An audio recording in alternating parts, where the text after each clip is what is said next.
you, Fred, and good morning. I should probably add my own health warning, and you may want to leave the room immediately when you hear this, which is I don't have a magic bullet for this. I'm just going to share a few tips of things that along the way I've found useful to help make the case for technology investment, which Fred said might be a helpful thing to speak to you about this morning. And I'm very aware that I'm speaking to a mixture of size of organisations in the room, but we all do have something in common, which I hope will become obvious in my presentation this morning. So some of what I'm going to say you'll want to flex up and down depending on the size of your organisation, or feel free to ignore. What I'm not going to cover, to get that out, certainly in a room of such experts, is I'm not going to talk about the wiring, the infrastructure of technology. I'm not going to use words like Prince and Gantt and UX and Agile. I've got others I rely on to know what they mean. I'm about applying that to the organisation. So, the Royal Opera House, we do opera, we do ballet. This is the Royal Opera House that you probably know, but as a modern, forward-thinking charity and performing arts organisation, like many in the room, we do so much more.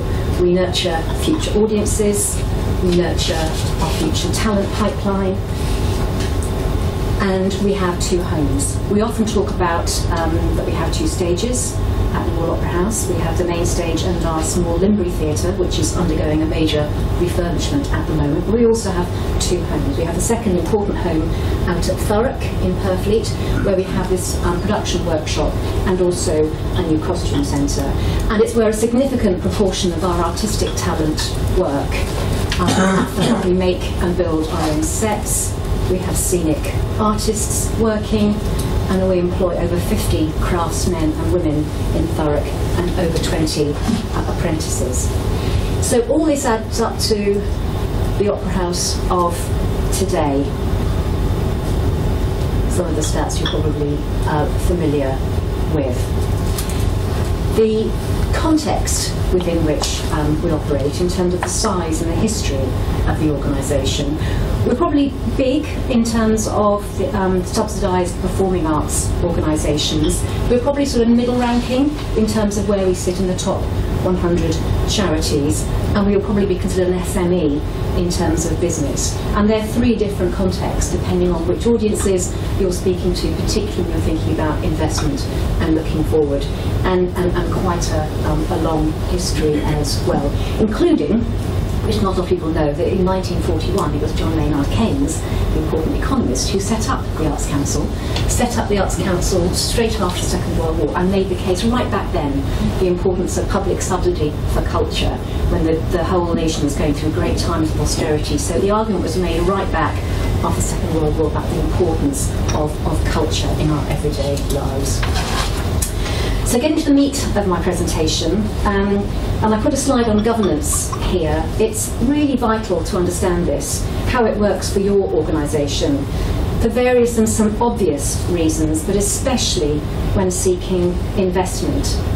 For the Royal Opera House, and I'm sure for many of you as well, it's quite a multi-stakeholder picture.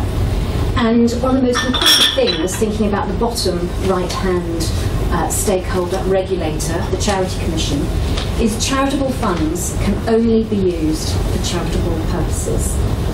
Charitable funds can only be used for charitable purposes. Remember that, it's enshrined in charity law. And the recent collapse of 4Kids, if you read about that recently, is an extreme example of what can go wrong when that isn't held. So it's important that investment is geared to your charitable purpose, the why the organisation exists. And I'm going to be covering, coming back several times to the why. So why does the Royal Opera House exist? The why for Royal Opera House. This is our current vision statement. It's horrid. It's pretty torrid. The word enrich people's lives through opera and ballet doesn't trip off the tongue, but it is currently the why we exist. We're doing a lot of work at the moment, rest assured, in terms of rebranding work going on that will simplify that story to the audiences of today and tomorrow. But at the moment it's what we've got to work with. It's our core charitable purpose, And behind that mission, we have 7 aims and a business planning process, including technology, that supports that. This is a page from our technology strategy, which I'm going to come back to later. And this page was to demonstrate to our board, who know in detail the small print there, but was to lift out for them how the technology strategy was underpinning every single one of our 7 goals, was tied directly to our plan, our overall plan for the organisation. So coming back to governance, for the Opera House in particular, what does this look like for your organisation? What does this look like for your charity? Where are the decisions taken? Who are the stakeholders and the influencers? Get to know them. Is there someone on your board who gets technology? I mean, some years back this was a real issue for us, wasn't it? But I think it's less so now. And if your charity has got good governance, the trustees churn regularly, there's a regular opportunity at which to review your skill set around the table and make sure there's a technology voice, not only in your exec team, but on your board as well. So turning to look more narrowly at the governance of technology at the Royal Opera House, this is how we organise it at the Royal Opera House. So how does this look for your organisation? I mean, this should really be the framework of how things get done, the decisions on investment in technology. And some tips to think about that I found helpful is always have your finance person on your technology group, always. Think carefully through the remit of the technology group, or whatever you call it, that group that looks at technology now and forward planning. Why does that group exist? Who is round the table? Use your pro bono contacts. We have an external co-opted member on our technology steering group, and that can really add heavyweight support, not only to support the CTO, Joe, but also to support the rest of us of understanding the importance of what Joe is telling us. But with pro bono support, really make sure they're adding value and continue to add value. And be careful to professionalise your pro bono support. Charities can be very efficient at job descriptions, terms of office, and letters of engagement for trustees, but we often forget about these external co-opted experts. We're often so grateful they've agreed to give us their time and knowledge that we forget or shy away from agreeing terms of office and getting simple things like a letter of engagement signed before they start. It becomes a more difficult conversation to have down the track. And this protects both parties, and I've seen this go very wrong in a charity I was involved with some years ago, so that's a big tip. Also, it might feel very obvious for the CTO or equivalent to chair the technology group, but again, think about who's chairing and where the meat of the conversation lies. I've often found it can be quite difficult to chair a meeting effectively and also take part in the conversation. So for our technology steering group, I chair it, not because I'm the most senior person in the room, because I think that leaves Joe free to concentrate on the meat of the agenda. And I don't think it should always be at all the most senior person who should chair, and I think that's something that we can think about in all our governance forums. Think carefully through the remit of the group. Who is best to share? Are minutes taking important? They usually are. And is each agenda item for information or decision? And be really clear about that before the meeting. And this seems to work for me, and I use it in other forums. For instance, I chair the project board of a large capital project we've got going on at the Opera House at the moment, Open Up. And the CEO attends that meeting, but he doesn't chair. I mean, he used to chair, but it simply didn't work. He was too involved in the subject matter. He wanted to join the conversation, and he couldn't step back. He couldn't multitask. It wasn't fair for him also to be chairing the meeting. So I chaired the meeting to allow him the oxygen in the room to contribute to the conversation. So, with a nod to Ted for my next few slides, you all know technology, entertainment and design. So, hands up those who've come across the Simon Sinek Start with the Why. A few of you, great. This is quite a simple message theory, really, but it's amazing how often it doesn't happen. And if you haven't come across Simon's 4 or 5 minute video on YouTube, do please look at it, because it's really important. And what he's saying is that people don't buy what you do, but why you do it. People don't buy what you do, but why you do it.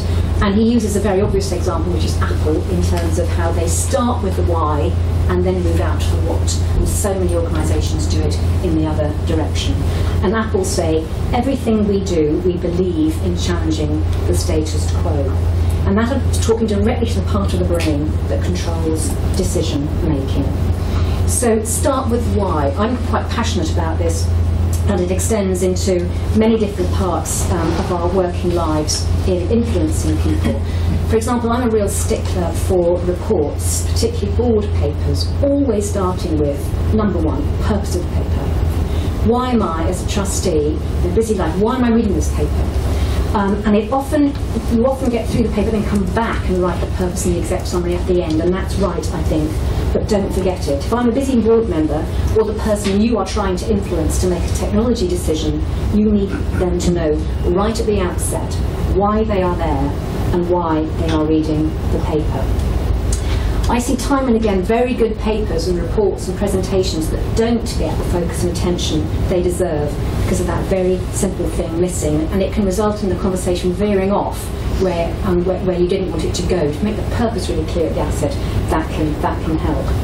And this is a gift for us, isn't it? Much more straightforward in a sector like ours than for a commercial organisation. We all exist, most of us, for a charitable purpose, for the public benefit. We have our why. So it should be easy, yes? This is another short TED video. Hands up, who's seen this one? Derek Sivers? A couple of hands. It's called How to Start a Movement, but it's really about a lesson in leadership. And the idea is a leader is only a leader if they have followers. Otherwise, particularly in this example, you're just the lone nutter dancing on the hillside. And how do you get people to follow you? You get them to understand the why. And while we're on leadership, I couldn't not put my favourite definition of leadership in, which is from a really old book now. Anybody know the book? Stephen Covey's 7 Habits of Highly Effective People. I just love this definition of leadership because it's all about your followers. It's all about the other people who, let's face it, do most of the work. And while we're on Stephen Covey's book, his habit number 1 is the proactive. And the thinking is that for proactive people, they focus their efforts on. I'm going to try that gizmo now, Fred. Here we go. They concentrate their effort on the circle of influence. They work on the things they can do something about. And as I was thinking about talking to you today, this made sense for me in the world of technology. For instance, moving from being overly concerned with the operational issues to a position of strategic influence.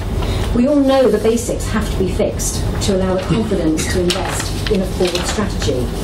We also have to acknowledge that our audience will often start in the circle of concern, particularly boards of trustees, because they are one removed from the organisation. Their natural place can be in the circle of concern. But I always say, don't confuse unfamiliarity with risk. Just because you're not familiar with the situation doesn't automatically make it risky. For instance, the Royal Opera House, when we were starting to do our technology strategy, our most tech-savvy trustee, the trustee who's going to help us get this through the board, told us that what kept her awake at night when she was thinking about the Royal Opera House was the risk posed by cybersecurity. So we knew we had to address that risk head-on first before we could engage her on a discussion about future strategic investment.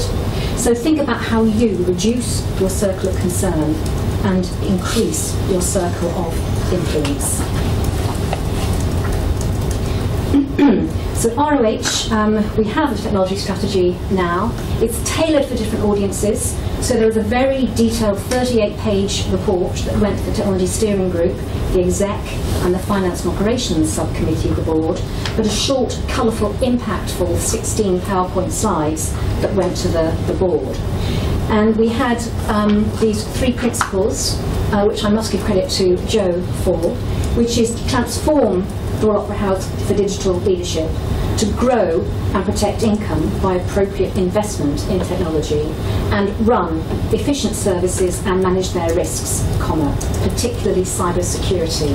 With a nod to the trustee in the room who's concerned about that. Options appraisal in the strategy, very important. Don't provide just one answer in your strategy, in your papers. That can make for difficult conversations. People have got to say yes or no, especially if it's going to cost more than your current forward planned budgets. So, and also consider having one option that's worse than the current picture. And this was our bronze option in our strategy. How can technology react and help the overall organisation survive in tough times, should that be necessary? Show your ability to flex. Bronze, silver, gold, maybe red, amber, green. Yeah, there are different ways to think about how you do this. And a side win from having thought through the bronze is it can help head off a difficult question in the boardroom. Well, we don't have this money. Well, we can go to the bronze. It's not ideal, but we have a plan that we could go to if we needed to. This worked very successfully at the Royal Opera House, and Joe secured a silver plus model somewhere in between the silver and the gold, where they pushed us to see if we could find even more investment, particularly with a capital project, to make sure we embedded a really good digital kind of once in a generation moment, to make sure we embedded particularly some digital investment in that. And what that really helped was then the finance director, who remember sits on the technology strategy group, she then had a mandate to go and help us find that additional investment. So it kind of looped back 360. And make it real, pen portraits. That's quite a nice thing to do as well, as you think about different members of the audience and how they're going to the touch points they have with the organisation, different staff members and their needs and touch points with technology in the operation. And then finally, coming right back to from the overall strategy in terms of some of the nuts and bolts in terms of how we make the individual business cases tied into the strategy. We have a very simple template business case. Sorry, you won't be able to, there's 2 pages, you won't be able to read this, but what we've tried to do is distill those elements, those things I wasn't going to talk about, like Prince and Gantt, into 2 simple slides for a layperson to feel they have a chance at writing out a case for the investment that they need that links to the technology strategy. And we always encourage people in terms of the options here for investment, always have a do-nothing option. So to make it clear that you have thought through what you're going to do. If you don't get this, you don't get this investment. So I think I've rattled through actually rather quickly, and I think I've time for some questions if you have any. Thank you very much. Just to say, we're videoing the talks, but not the questions and answers. So